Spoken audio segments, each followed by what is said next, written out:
Hi everyone, Michael Miller here. Today we're going to talk about how to start a fire using a fire starter.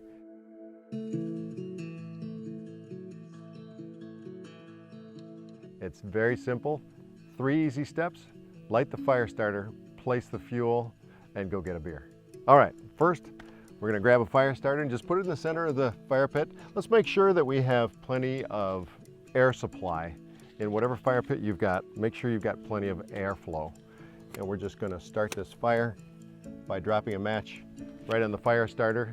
It'll get going, and then we're just going to place the fuel right alongside of it. I'm just using some nice dry logs here. We'll place that fuel right there. And sometimes you can start by just placing other logs right on top of it, provided you've got a good fire starter. I like to use just a little bit of kindling. I'm using dry pine right here. Bridge over that fire starter, put on a couple of logs, little crosshatch method. There you go, there's your fire. Walk away, you come back in 5 minutes, it's good to go. And there you go. If you like this video, just click subscribe and we'll see you next time. Next time we're going to talk about how to build a smokeless fire.